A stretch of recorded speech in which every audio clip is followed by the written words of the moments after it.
वसुदेवसुतं देवं कंसचानूरमर्दनं देवकी பரமானந்தம் கிருஷ்ணம் வந்தே ஜெகத்குரு.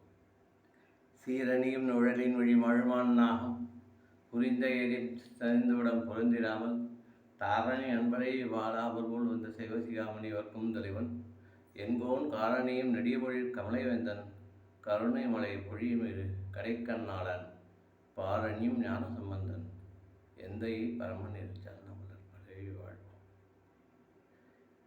எல்லாம் வல்ல அங்கேயர்கனி தூடனான செந்தமிழ் சொக்கன் திருவள்ளுவர் கருணையினாலும் இந்த பரந்த பாரத தேசம் முழுவதும் வியாபித்திருக்கின்ற முனிவர்கள் ரிஷிமார்கள் நமக்கு பல்வேறு விதமான வழிபாட்டு முறைகளை அருளி செய்திருக்கிறார்கள்.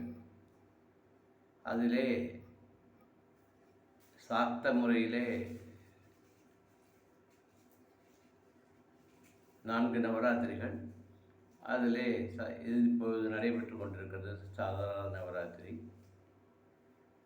இது நாம் ஆயுத பூஜை, விஜயதசமி, துர்கா பூஜை, இப்படி பல்வேறு விதமாக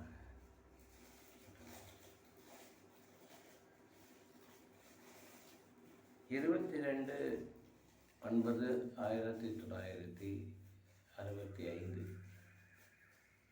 எனக்கு இந்த பூஜை முறை உபதேசிக்கப்பட்டது. என்னுடைய நட்பூட்டத்தில் இருக்கிற அனைவருக்கும் ஓரளவு தெரிந்திருக்கும். வைகாசி மாதம் எனக்கு போனப்பட்டாங்க. கூட்டு போய் பரமாச்சாரியால் சன்னதியில்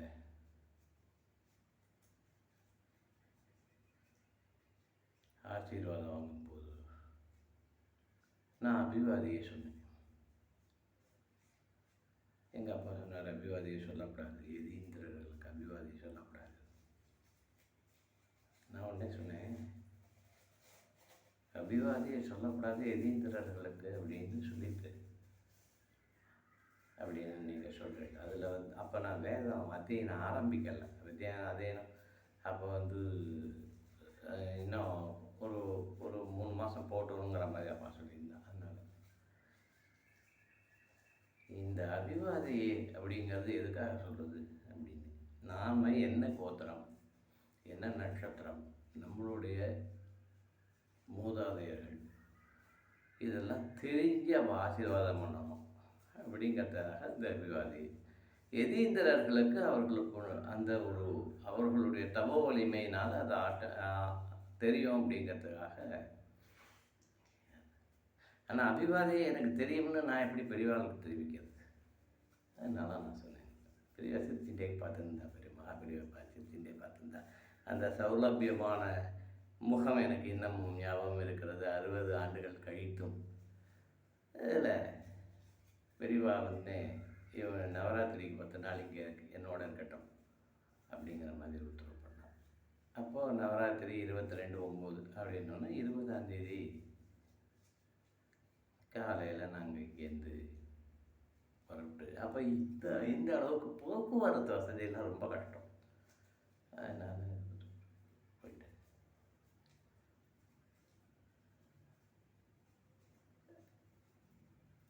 பெரியவா உடனே ஒரு பாவாடை சட்டை வாங்கிட்டு வா. பெரியவா உடனே கப்பா போனால் ஒரு பாவாடை, ஒரு ஜாக்கெட் போட்டு வாங்கிடும், பச்சை கலர் வாங்கிட்டு வரணும். சரி, இந்த பக்கத்தில் அந்த பள்ளிவாசலில் ஒரு பாய் டெய்லர் இருப்பான், அவங்ககிட்ட கொடுத்து இந்த இவன் சைஸுக்கு தைச்சிடும் அப்படி யாருக்கோ கொடுக்கறதுக்காக பெரியவா அந்த மாதிரி பண்ணுறான். அப்படி அப்புறமா என்னாச்சு,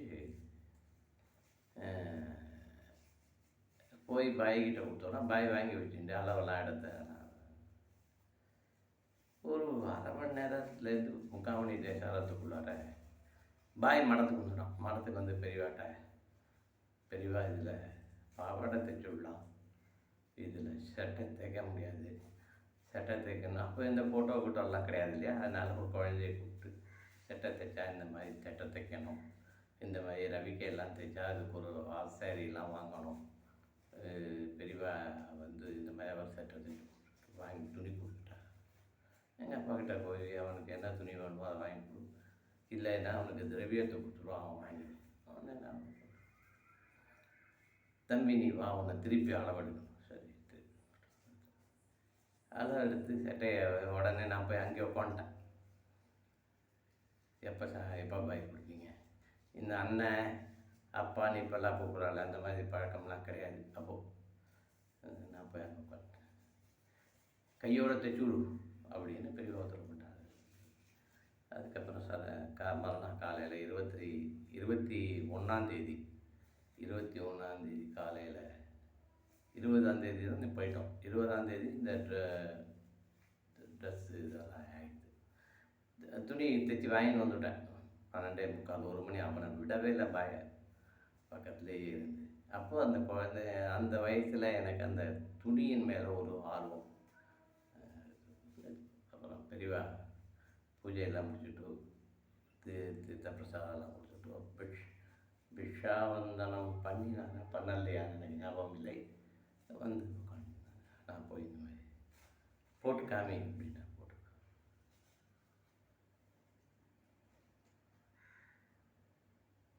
காலையில் இவன் குளிக்க மாட்டான், என்னோட 9 மணிக்கு குளித்தா போதும் அப்படின்னு உத்தரவு மாட்டான். சரி, நான் ஒன்று எங்கள் அப்பா பார்த்தேன், ரொம்ப இம்சை பண்ணுறான். 4 மணிக்கெல்லாம் குளி, பெரியவாளை 9 மணிக்கு குளின்னு சொல்லியிருக்கான். நான் அப்படின்னு சொல்லிட்டு காலம்புற ஆனால் எழுந்துட்டேன்.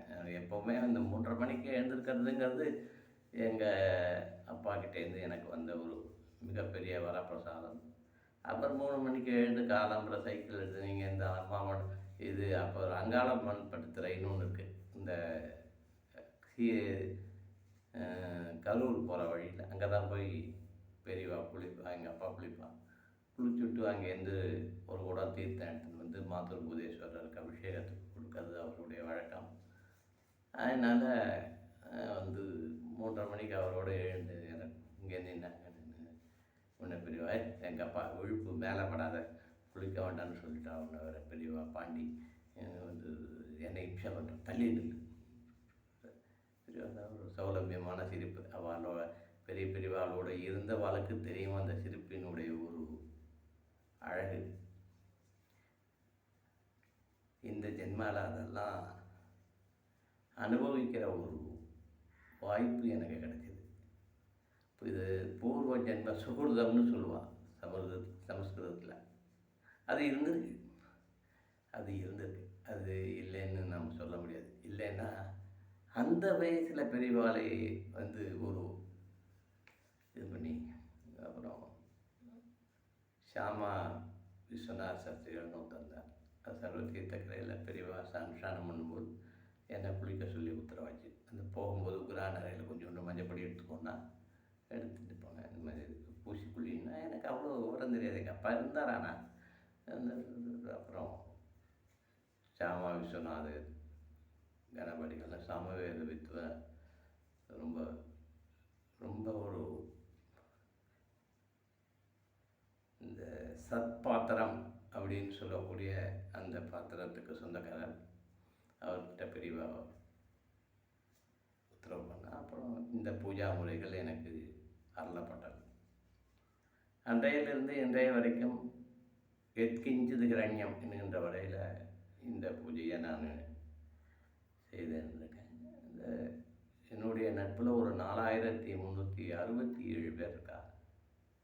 அந்த 4367 பேரும் இந்த நவராத்திரி பூஜைக்கு, இந்த தெய்வ கந்தர்ம கைங்கரியத்துக்கு வந்து சரீரமாகவும் இரண்யமாகவும் வஸ்துக்களாகவும் கொடுத்து உபகாரம் பண்ணுறான். இல்லைன்னா இவ்வளவு தூரம் ஒரு நாளைக்கு கிட்டத்தட்ட ஒரு 92,000 ரூபாய் இதிலிருந்து 1,00,000 வரைக்கும் செலவு பண்ணக்கூடிய மாதிரியான ஒரு சந்தர்ப்பம் பகவான் எனக்கு நான் அன்றைக்கி ஆழ்கனூர் பெருமாள் கோவிலுக்கு போயிருந்தேன். அங்கே வந்து படி அளக்கும் பெருமாள், திருமங்கை ஆழ்வார்க்கு படி அளந்த பெருமாள் வாங்கலாம் சாசனம் போயிருந்தேன். அப்போ சொன்னேன், நான் பெருமாள் வந்து படியை தலையில் வச்சுன்னு படுத்துருக்கார், ஆனால் எனக்கு நேராக வச்சுட்டு உட்காந்துருக்கார். அப்படி தான் நான் சேவிக்கிறேன். ஏன்னா நன்னா அளக்கிறார் படியை, அரைப்படி முக்காப்படி இல்லாமல் கோபுரமாக என்னுடைய ஜீவனத்துக்கு, என்னுடைய ஜீவிதத்துக்கு, என்னுடைய அபிலாஷைகளுக்கெல்லாம் எவ்வளவு வேணும் அவ்வளோ பணத்தை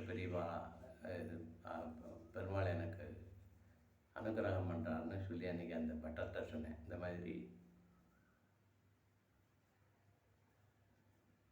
ஒரு பிரமாதமான சாமர்த்தியம் இல்லாதவன், பிரமாதமான ஒரு வாத்சல்யம் இல்லாதவன், பிரமாதமான வித்வத்தும் இல்லாதவன், மகாபெரிவாளுடைய ஒரு அனுகிரக விசேஷத்தினால இந்த 60 வருஷத்தை இந்த ஸ்ரீவித்யா உபாசனையை நான் பூர்த்தி பண்ணியிருக்கேன். இன்னும் எத்தனை நாள் ஜீவிதம் இருக்கும், எத்தனை நாள் இந்த பூஜை என்னால் செய்ய முடியும், சரீரத்தாலும் மனத்தாலும் செய்ய முடியும்னு எனக்கு தெரியலை. என்னுடைய நட்பு வட்டங்களில் இருக்கிற 4367 பேருனுடைய நன்மைகளுக்காக இந்த சந்தர்ப்பத்தில் நான் பாலா திருவள்ளுவர் சுந்தரியை பிரார்த்தித்துக் கொள்கிறேன். இன்னும் இந்த வருஷம் ஒரு மிகப்பெரிய விசேஷம் என்னென்னா, நவராத்திரி அப்படின்னா 9 நாள். நான் அமாவாசை அன்னைக்கு ஆரம்பிச்சிடுவேன் 10 நாள். என்னை பொறுத்தளவில் என்னுடைய பலஸ்ருதி பிரார்த்தனை அப்படின்னு சொல்லி விஜயதசமி அன்னைக்கு நான் எனக்கு ஹோமமும் உண்டு, ஹோமம் பூஜை, இந்த ஸ்திரீவஸ்திர இது எல்லாம் உண்டு. விஜயதசமி அன்னைக்கு சாயங்காலம் தான் நான் கொஞ்சம் தூரம் திக்விஜயம் மாதிரி போவேன். அது வரைக்கும் எப்போ மலையபட்சம் ஆரம்பித்தோடனே காவேரி தாண்டி போகிறதில்லைன்னு சங்கல்பம் பண்ணுறோம். அதே மாதிரி இந்த வீதியை தாண்டி போகிறதில்லைன்னு நவராத்திரிக்கு முதல் நாள் சதுர்த்தசி திதியில் ராத்திரி சங்கல்பம் பண்ணிவிடுவேன்.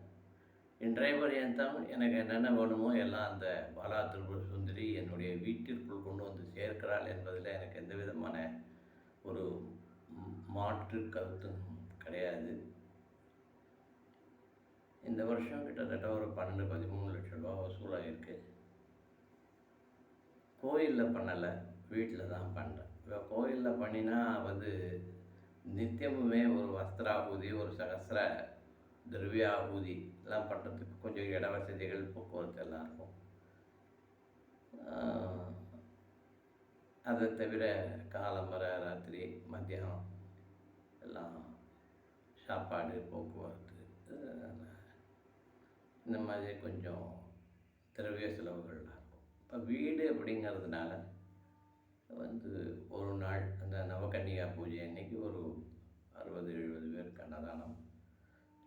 இந்த 9 அப்படிங்கிறது 12 ஆச்சு. 12ங்கிறது 14 குழந்தைகள் ஆகிடுது.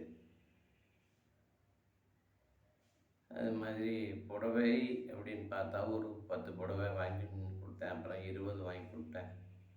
போன வருஷம் 35 வாங்கி கொடுத்தேன். இந்த 60 புடவை வாங்கி நம்ம வஸ்திரதானம் பண்ணியிருக்கோம். அதனால் இந்த திரவியத்தை பொறுத்தளவில் எனக்கு பாரதி சொன்ன மாதிரி நிதி மிகுந்தவர் பொறுக்குவைதாரி, நிதி குறைந்தவர் காசுகள் தாரி, அதுவும் மற்றொரு வாய்ப்பு சொல்ல அருளிடலாம். ஏன்னா நல்ல வார்த்தை பேசுறது அவ்வளவு சிரமம்னு பாரதிக்கு தெரிஞ்சிருக்கு. பாரதி மாதிரி ஒரு நடைமுறை வாழ்க்கையோடு ஒத்து போனவன் ஒரு யதார்த்தவாதி கிடையாது. காலா இங்கே வா, சற்றே அருகில் வாடா, உன்னை சற்றே மிதிக்கிறேன் என்று சொல்லியிருந்தால் கூட என்ன பண்ணுவோம், என்ன பண்ண மாட்டோம்ங்கிறதுல அவனுக்கு அருணகிரிநாதர் சொல்கிற மாதிரி சரண கமல ஆலயத்தில் அரை நிமிட நேரமட்டில் அவரே அரை நிமிஷம் தான் தியானம் பண்ணுறேன்னு ஒத்துட்டுருக்காரு. அப்போ நாமெல்லாம் என்ன பண்ணுறோம்? தியானம்னு உங்களுக்கு ஒரு பேரில் ஏதோ ஒன்று பண்ணுறோம், அவ்வளோதான். தியானம்னு சொல்லக்கூடாது, பூஜைன்னு சொல்ல முடியாது. ஊரை சுற்றுவதெல்லாம் முனை சுற்றுவதாய் பராபரம். என்றார் தாய்மான சுவாமிகள். அது மாதிரி நாம் செய்கிற நம்மளுடைய இந்த நித்திய கர்மானுஷ்டானங்கள், இந்த பூஜைகள், இவையெல்லாம் நல்ல விதமாக முடிவடைந்து நல்லதொரு சௌகரியத்தை என்னுடைய நட்பு வட்டத்தில் இருக்கிற 4367 பேருக்கும் கிடைக்க வேண்டும் என்கின்ற ஒரு ஒரு பிரார்த்தனையை சுகந்த குந்தராம்பாள் சமேத கல்யாண மாத்துர்பூதேஸ்வரரை பிரார்த்திக்கிறேன். யார் யாரெல்லாம் முடியுமோ நாளன்னைக்கு வியாழக்கிழமை காலம்பரை 12 மணிக்குள்ளார துர்க சன்னதியில் ஒரே ஒரு தீபம் ஏற்றினேன் அப்படின்னா இந்த நவராத்திரி 10 நாளும் நீங்கள் வழிபட்ட ஒரு பலன் உங்களுக்கு கிடைக்கும். ஏன்னா இன்றைக்கி பூராடம், நாளைக்கு உத்தராடம், நாளன்னைக்கு திருவோம், வியாழக்கிழமைக்கு திருவோம், சிரவண நட்சத்திரம். 2 நட்சத்திரத்துக்கு மட்டும்தான் சரி. ஒன்று ஆருத்ரா திருவாதிரை, இன்னொன்று சிரவணம் திருவோணம். இந்த 2 நட்சத்திரத்தில் விளக்கேற்றுவதன் மூலமாக உங்களுடைய பொருளாதார அபிலாஷைகள் எல்லாம் நிறைவேறி சௌகரியமாக ஒரு சௌகரியமான வாழ்க்கை முறை உங்களுக்கு அமைய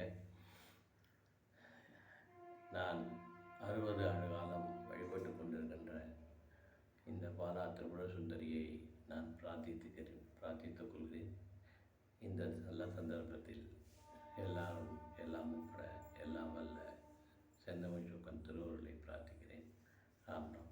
ஓம் அஷேவதஸ்யாந்திராய தன்ய கிருபணேயாவதஸ்யோ வத்ரன்னாதேபியா சம்னோ தன்யாத்ராய தன்ய கிருபா ஆஹாரம் சபிதேவதஸ்யாந்திராய தன்ய கிருபணேவதஸ்யோ வத்ரன்னபிதேவதஸ்யாக காலாரூபதன் தவிதேபதநாத தேசாந்திராய தன்ய கிருபணே.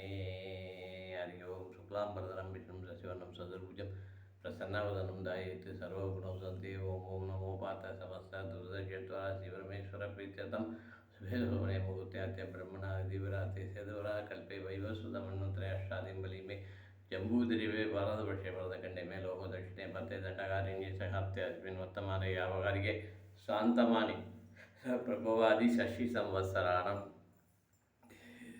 श्वासनाम संवत्सरे दक्षिणायने वर्ष ऋतौ कन्यामासे शुक्लपक्षे म्यां सुपतितौ वासरः मेवासरोक्ताजां नक्षत्रजां शुभनक्षत्र शुभयोग शुभवर्ण एवं विशेषण वशिष्ठामस्यां शिवसगोत्रोद्भवस्य पूर्वफल्गुनी नक्षत्र सिंहरासौ जातस्य स्वामिनाथ शर्मन् उत्तरफल्गुनी नक्षत्र कन्या रासौ जातस्य सुब्रह्मण्यन नामधेयस्य ज्येष्ठा नक्षत्र विजयरासौ जातस्य चित्रा नामधेयस्य ज्येष्ठा नक्षत्र विजयरासौ जातस्य हिंदू सुब्रह्मण्यन नामधेयस्य शमिष्ठा नक्षत्र मकरा रासौ जातस्य राजशेखरन नामधेयस्य पुनर्वसु नक्षत्र मिथुनरासौ जातस्य कोकिलवाणी नामधेयस्य कृत्या नक्षत्र ऋषभरासौ जातस्य पौंडराज नामधेयस्य ज्येष्ठा नक्षत्र विजयरासौ जातस्य मणिमेखला नामधेयस्य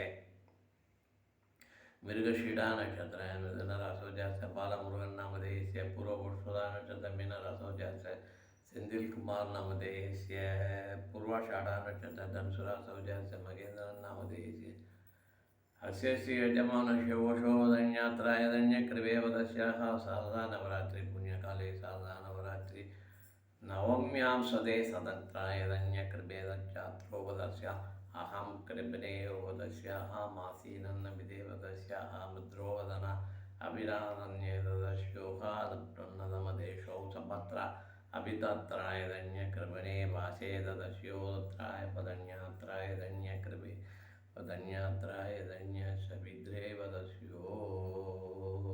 हरि ओम. இந்த வருஷம் புதுசாக ரமேஷ் நூதன் பெங்களூர்லேருந்து பணம் அனுப்பியிருக்கா. அவளுக்காக நேற்று சங்கல்பம் பண்ணியாயிடுச்சு. இருந்தாலும் அவள் அதில் ஒரு புனர்பூச நட்சத்திரம் ஒருத்தருக்கு இருக்குது. அவளுக்காக தனியாக இப்போ சங்கல்பம் பண்ணுறோம். அசோவதனே பதப்ருன்னதமதஸ்யாந்திராய தன்யகிருமணே ஆஷை தன்னபதா புத்திராய தன்யகிருபோவதஸ்யாக புனரோசு நட்சத்திரோவதன்யாத்ராய தன்யகிருமணே யாவதஸ்யாரியோ.